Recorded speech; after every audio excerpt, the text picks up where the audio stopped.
నమస్తే, నేను సిరి. 'పుష్ప 2' ఈ సినిమా రిలీజ్‌కి ముందు ఎంత హవా నడిచిందో, ఇప్పుడు రిలీజ్ అవుతున్నా కూడా అంతే హవా నడుస్తుంది. అయితే ఇప్పుడు దీనికి 'పుష్ప 2'కి మాత్రం నార్త్ బెల్ట్‌లో అంటే ముంబై, ఢిల్లీ లాంటి ప్రాంతాలలో వ్యతిరేకత పెరిగింది. అంటే వ్యతిరేకత అంటే టికెట్స్ ఈ భారీ స్థాయిలో రేట్స్ పెరిగేసరికి అక్కడ చాలా వరకు బుకింగ్ శాతం తగ్గిపోయింది అని చెప్పేసి కొన్ని వార్తలైతే వస్తున్నాయి. నార్త్ బెల్ట్‌లో ఇప్పటివరకు అక్కడే చాలా వరకు సినిమా ఆడుద్ది అనుకున్న తరుణంలో ఇప్పుడు మాత్రం బుకింగ్ పర్సెంటేజ్ ఏదైతే ఉందో అది దారుణాతి దారుణంగా పడిపోయిందని చెప్పేసి కొన్ని వార్తలు అయితే వస్తున్నాయి. సో ఇందులో ఎంతవరకు వాస్తవం ఉంది ఏందనే అంశాన్ని అయితే మనకు వివరించడానికి మనతో పాటు ఉన్నారు ప్రముఖ సినీ క్రిటిక్, సీనియర్ జర్నలిస్ట్ జగదేవ్ గారు. నమస్కారం సార్. నమస్తే సార్, ఇప్పుడు చూస్తుంటే 'పుష్ప 2' సినిమా అయితే December 5th అయితే రిలీజ్ అవుతుంది. ఈ రిలీజ్ అయ్యే క్రమంలో ఇంతవరకు నార్త్ బెల్ట్లోనే సూపర్ డూపర్ అంటే అక్కడ చాలా వరకు ఫ్యాన్స్ ఇట్లా ఉన్నారు అట్లా ఉన్నారు అని చెప్పుకున్న క్రమంలో సడన్గా ఇప్పుడు చూస్తేనేమో December 5th రిలీజ్ ఉంది. ఇప్పుడు చూస్తేనేమో టికెట్ బుకింగ్ శాతం అయితే ఇట్లా డమ్మాలని పడిపోయింది. ఎవరు బుక్ కూడా చేసుకోవట్లేదు. 28% మాత్రం బుకింగ్ అయిందని చెప్పేసి మనకి వార్తలు వస్తున్నాయి. సో దీని ఇంపాక్ట్ రేపు December 5th పడే అవకాశం ఉందంటారా? అది ప్రాంతాలు బట్టి ఉంటుందమ్మా. ఇప్పుడు నార్త్లో క్రేజ్ వచ్చింది, కానీ అది ఎన్నాళ్ళు ఉంటుందా క్రేజ్ అనేది చెప్పలేం. ఇప్పుడు చిరంజీవి గారు కూడా గతంలో ప్రతిబంధ్ అని, ఆజ్కా గోండారాజ్ అని, ప్రతిబంధ్ అంటే తెలుగులో అంకుశం రాజశేఖర్ గారి సినిమా, సూపర్ బ్లాక్ బాస్టర్ అది హిందీలో రీమేక్ చేశారు ప్రతిబంధ్ అని. తర్వాత గ్యాంగ్ లీడర్ అనుకుంటా, అది హిందీలో ఆజ్కా గోండారాజ్ అని చెప్పి అదొకటి తీశారు.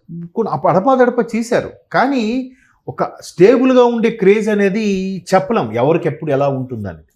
సో అదొక రీజన్ అవ్వచ్చు. కాబట్టి మీరు అంటే 29% ఆల్మోస్ట్ ఆల్ 1/3 30% రీచ్ అయ్యింది అంటే. ఇంకొకటి నార్త్ సైడ్లో ఉండే పెద్ద వాళ్ళు ప్రతిదీ మనకన్నా చాలా అడ్వాన్స్ వాళ్ళు. ఎందుకంటే నార్త్లో ఓటీటీ శాటిలైట్వి సినిమా రిలీజ్ ఒకేసారి ఉంటాయంట. అంటే ఒకేసారి శాటిలైట్కి ఇచ్చేస్తారు, థియేటర్కి ఇచ్చేస్తారు. థియేటర్లో చూసుకుంటారు, శాటిలైట్కి ఇచ్చేది కొద్దిగా ఆపుతారు. జస్ట్ మేబీ 1 week 15 days ఇప్పుడు మనకు కూడా వచ్చేస్తున్నాయి కదా. ఆల్రెడీ 1 month కల్లా ఇప్పుడు శాటిలైట్కి వచ్చేస్తున్నాయి. మనకు అప్పుడు ఎలా వచ్చేది, ఈ ఇయర్ రిలీజ్ అయితే నెక్స్ట్ ఇయర్కి వచ్చేది సూపర్ బ్లాక్ బాస్టర్ అని చెప్పి వేసేవాడు యాడ్లో. సో ఇప్పుడు ఓటీటీ వచ్చిన తర్వాత ఏమైంది, నెల రోజులకే సినిమా వచ్చేస్తుంది ఎంత సూపర్ హిట్ అయినా ఓటీటీలో. అట్ ద సేమ్ టైం శాటిలైట్కి కూడా వచ్చేస్తుంది. శాటిలైట్ కూడా ఏం చేస్తున్నాడు, పండగ సెలవు చూసుకొని వాడు రేటింగ్ కోసమో, రివ్యూస్ కోసమో, వ్యూస్ కోసమో, యాడ్స్ కోసమో వేసుకుంటున్నాడు. ఓటీటీ అలా కాదు కదా, మన చేతిలో ఎప్పుడు కావాలంటే అప్పుడు వేసుకోవచ్చు, ఎప్పుడు కావాలంటే అప్పుడు కాపుకోవచ్చు. సో అది అలవాటు పడ్డ వాళ్ళు థియేటర్కి వచ్చి చూస్తారనేది మేబీ అంత మన దగ్గర అంత క్రేజ్గా చూడరని నా అభిప్రాయం. మేబీ అందువల్ల తక్కువ కూడా బుక్ అయ్యి ఉండొచ్చు.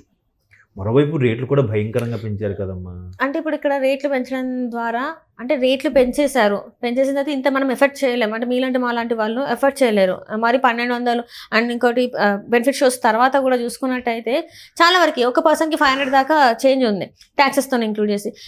ఇది హైదరాబాద్లో నేను చెప్పే ప్రైజెస్, అక్కడ మనకి ఇంకా ఐడియా లేదు. సో అక్కడ దీనికన్నా రెట్టింపే ఉంటుంది. సో ఒక సగటు ఫ్యామిలీ వెళ్ళాలంటే ఇంత భరించే కన్నా రేపో మాపో పైరసీ వచ్చేస్తుంది. సో పైరసీలో మనం చూడొచ్చు అని అనుకునే వాళ్ళు కూడా చాలా మంది ఉన్నారు. కింద పైరసీ అనే వీళ్ళే ఇంత భారీగా రేట్స్ పెంచేసరికి మరి సామాన్యుల పరిస్థితి ఏంటి? వాళ్ళు అల్టిమేట్ గా మళ్ళీ అటు సైడ్ మొగ్గు చూపుతారు కదా. మరి ఇప్పుడు పరిస్థితి ఏంటి అన్నట్టు, ఎక్కడైతే ఒక దగ్గర ప్రైస్ ప్రజలకి అందుబాటులో లేదో అది దొడ్డిదారిలో దొంగచాటున చూడాలి చేయాలి అనుకుంటాడు ఎవడైనా. మీరు అన్నట్టు ఆ పైరసీ ఏదైతే ఉందో అది సినిమా రిలీజ్ అయిన తర్వాత మామూలుగా చిన్న ఆడియో క్లారిటీ కొంచెం తక్కువ ఉంటుంది, బట్ వీడియో క్లారిటీ బాగానే ఉంటుంది, వచ్చేస్తుంది. ఏవి కొన్ని సైట్లు ఉన్నాయి. ఆ తర్వాత ఓటీటీలోకి వచ్చాక మళ్ళీ అదే ఒరిజినల్ ప్రింట్ మళ్ళీ వాడు పెట్టేస్తున్నాడు ఆ పైరసీ. సో ఓటీటీ తీసుకోవాలంటే సంవత్సరానికి ఇప్పుడు వీళ్ళు పెట్టే ఒక టికెట్ కాస్ట్ 1500 ఏదైతే ఉందో అది సంవత్సరానికి ఒక ఓటీటీ వచ్చేస్తుంది. అనేక సినిమాలు కూడా చూడొచ్చు. ఇంట్లో కూర్చొని ఆ సంవత్సరం మొత్తం మీద దగ్గర ఒక 20 బ్లాక్ బాస్టర్లు వస్తాయి అందులో. ఏది 1500కి ఇంటిలిపాది కూర్చొని హ్యాపీగా ఇంట్లో బజ్జీలో పునుగులో వేసుకుంటూ అవే స్నాక్స్గా ఫీల్ అవుతూ చేయొచ్చు. ఇప్పుడు మా ఫ్యామిలీలో కూడా మా అబ్బాయి అలాగే చేస్తూ ఉంటాడు. ఇంట్లో చూసుకున్న ఓటీటీలో చూసేటప్పుడు రూమ్ అంతా డార్క్ లైట్ లైన్ ఆపేసి ఓన్లీ స్క్రీన్ కనబడేలాగా ఇంటర్మిషన్ అవగానే లైట్లు వేసి స్నాక్స్ తెస్తాడు. అంటే అలా ఫీల్ అవుతున్నారు పిల్లలు. నాన్న థియేటర్కి పోవట్లేదు కదా, సరే ఇంట్లో ఇలా చేద్దామని పిల్లలు అలా సరదా ముచ్చట పడుతున్నారు. మీరు అన్నట్టు అంత రేట్లు పెంచిన తర్వాత సరే ఎట్లాగో థియేటర్లకు వెళ్ళట్లేదు, ఇలాగనే చేద్దాం అని చెప్పి ఇంట్లో చేయడం, లేదా పైరసీని ఎంకరేజ్ ఎంకరేజ్ చేయడం, చేస్తుంది. దాన్ని పెన్ డ్రైవ్ డౌన్లోడ్ చేసుకొని ఫోన్కి ఏదో కనెక్ట్ చేసుకొని ఫోన్లో చూసుకోవడం, ఇవన్నీ చేస్తున్నారు. మీరు అనేది కరెక్టే. అంటే ఇప్పుడు నేనేమంటున్నానంటే ప్రతి దగ్గర కూడా ఒక ఇది ఉంటుంది, ఇది ఉంటుంది, అపశృతి కూడా ఉంటుంది. దానికి కారణం ఎవరు అంటే వ్యవస్థ అలా తగలడింది. దానికి తగ్గట్టు ప్రజలు కూడా అలాగే చూస్తున్నారు. ఎందుకంటే వాళ్ళు మేమెంత చూస్తాం సినిమాని, ఎంత రేట్లు పెంచితే ఎలా చూస్తాం. అంటే ఇప్పుడు ఏంటంటే కాస్ట్ ఆఫ్ లివింగ్ పెరిగిపోయింది కానీ జీతాలు పెరగట్లే, రెంట్లు పెరుగుతున్నాయి, జీతాలు పెరగట్లే, తినే తిండి ఖర్చు పెరుగుతుంది, జీతాలు పెరగట్లే. కానీ వచ్చిన జీతంతో ఇవన్నీ చూసుకునేసరికి సగటు సామాన్యుని వ్యక్తి అయిపోతుంది అక్కడ.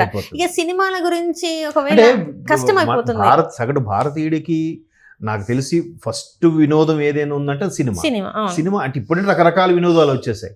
ఆ సినిమాని చూసి ఫ్యామిలీతో ఎంజాయ్ చేసి ఎంటర్టైన్మెంట్గా ఫీల్ అయ్యి అమ్ముదాం అనుకున్న టైంకి వాళ్ళు ఇంత పెంచేయడం వల్ల అరే ఒక నెల రోజులు ఆగితే ఓటీటీకి వచ్చేస్తుంది కదా, ఇంకెందుకు థియేటర్ ఫీలింగ్ కావాలి అంటే ఏదో ఇలా బండి గారి లాంటి సినిమానో లేదా పవన్ కళ్యాణ్ గారి సినిమానో ఎన్టీఆర్ గారి సినిమానో వస్తే అదైతే వెళ్దాంలే, లేకపోతే లేదు. అది కూడా మల్టీప్లెక్స్ కొద్దు, సింగిల్ స్క్రీన్కి వెళ్దాం. అది కూడా 15 days అయిపోయి 15 days అయితే మళ్ళీ ఇదే రేట్లు. మొదటి 2 వారాలు మీకు నచ్చినట్టు పెంచేసుకోవచ్చు అని ప్రభుత్వాలు ఆర్డర్స్ ఇస్తున్నాయి. వీళ్ళు కూడా మేము ఇంత ఖర్చు పెట్టాం అంత ఖర్చు పెట్టాం మరి మేము బతకొద్దా అని అంటున్నారు. ప్రేక్షకులు ఏమంటారు, మీకు అంత ఖర్చు పెట్టమని మేము చెప్పామని అడుగుతున్నారు. తీస్తే సినిమా తీయండి కానీ 3 నెలల్లో 6 నెలల్లో తీయండి, మరి 3 సంవత్సరాలు ఏంటి అంటున్నారు. అంటే రకరకాల వాదనలు, రకరకాల కాంట్రవర్సీలు, ప్రతిదీ ఇష్యూ అవుతుంది.